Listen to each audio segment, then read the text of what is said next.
समस्त चाषी भाई नमस्कार। आम गाँ चाषी यूट्यूब चैनल को आपण मानक समस्त को स्वागत। चाषी भाई मैंने वर्तमान समय तो सब चाषी भाई मैंने धान जगे जुआ सब रेडी करदेलेन और केतटा चाषी भाई मानकर जेनटा कि 20-22 दिन होगलान आउ ई समय दरकार पड़ुथि जेनटा कि पिलो सार। ई पिलो सार आम काଣା काଣା व्यवहार करमा, केन सार देले आम अधिका अमल कर पारमा, अधिका पिल आवा, गछटा जल्दी बढ़वा, हृष्टपुष्ट हेबा, अधिका दिन तक कलर रखवा, से भलिया केनता कर हो पारबा सबु किछि आम ई भिडियो रे आलोचना करमा। केन विटामिन दमा, केन सार दमा, केन विष दमा, सबु किछि 2 नंबर सार ए टू जेड सबु किछि आम आज आलोचना करमा।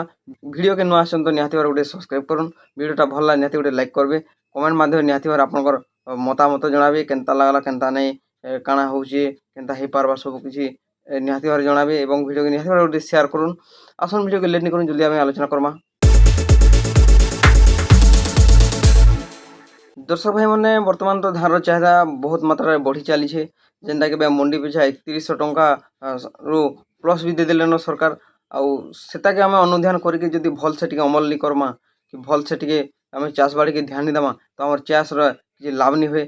वर्तमान मार्केट रे धान रो बहुत डिमांड रोचे, से आम से चाहिदा के देखिकी आपण मान गोटे best vitamin, best fertiliser, best insecticide सबु किछि नेके आसछु। जेनटा कि पहला आम आलोचना करमा 2 नंबर डोज रे काଣା दमा। आपण माने जानथिबे केतरा चाषी भाई गोटे भूल भी कर देसन कि 2 नंबर सारा गुरुदु यूरिया सार दे देसन बहुत सारा, जार फल कि शीघ्र ही गंठी पोक लागि जथिसन। खाली यूरिया सार देबार हेतु कौन से पिल नहीं दे, खाली गछ बढ़ी जावा ठिया हिदबा 10-12 दिन पर जेन अवस्थाटा से अवस्था के पले आसबा। किंतु से जगह रे जदि विटामिन टे दमा तो गछ रो कलर अधिका दिन तक रखबा, गछ के अधिका मात्रा पिल दबा एवं गछ हृष्टपुष्ट हो मोटा तगड़ा हो गछ बढ़वा, जार फल कि परवर्ती समय आपनर गछ अधिका फलबा एवं तार सहनशील शक्ति सबुआड़ भरपूर मात्रा रहबा। से भलिया विटामिन जेनटा कि आमर पाखे अच्छे आज आपण मानकु डायरेक्ट देखामु। स्वरूप कंपानी रो H60 इटा गोटे एंता प्रकार क्वालिटी विटामिन टे जेनटा कि प्रचुर मात्रा रे तार पाखरे सबु प्रकार गुण रही। आमर धान के जेन जेन प्रकार विटामिन दरकार सबु किछि ते रही, जेनटा कि फ्लोबिक एसिड तार पाखे भरपूर मात्रा रही, ह्यूमिक एसिड रही, पीएच रही, बुल्क डेंसिटी रही। इ प्रकार 4टा क्वालिटी तार पाखे रही, जेनटा कि गछ के भरपूर मात्रा दरकार थेसी अधिक पिलो देवारे, गछ के बढ़ावारे, गछ के तार कांड मोटा करवारे। इ सबु गुण तार पाखे रही थी, जेने अधिका दिन तक भी आपनकर गछ के कल रखवा, जेनटा लॉन्ग लास्टिंग जेबा। जेते बेले भी देखबे आपन गछटा पूरा सबले लस होथवा न क्वालिटी दिसतबा। जदि केन फील्ड के जदि बुली जुथबे तो आपनकर गछटा एंता प्रकार चमक देबा जे गोटे चाषी भाई निहाती आसिक पचराबा आपनकु कि ई फील्ड रे आपन काଣା मारिथिले जे गछटा आपनकर एते चमक अछि, एते क्वालिटी अछि, एते पिल दिछे एवं एते मात्रा रे बढ़िचे हृष्टपुष्ट होकरी बिलो सारा सब भरी होकर रही। इ क्वेश्चन आपन जेन चाषी भाई निहाती भाव में बुली आवा तो पचरे पारबा।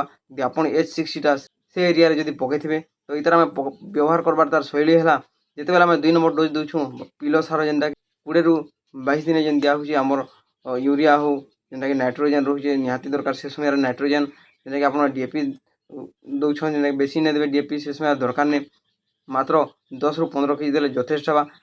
आउ गोटे जेना दौछन आपन इनसेक्टिसाइड जेनटा कि आपन गटरा हो, विटागो हो, रिजिन अल्ट्रा हो, ढेकेन चार्जर हो, इ प्रकार बहुत प्रकार इनसेक्टिसाइड रोचे जेनटा कि दे देले आपनकर गंठी पोक के कंट्रोल कर देबा। आरो मासे 1.5 मास तक आपनकर गछ के गंठी पोक नि लागे, जार फल कि आपन गछटा सुस्थ सबल होई बढ़वा। आपनकर जेन इ विटामिन सार माने देथिबे सबु जेतले गछ बढ़ावा पहली हे जवा से समय कीट लागबार बहुत संभावना थे। इ इनसेक्टिसाइड दे देले तो कोनोसी मात्रा भी यार भय नि थाए।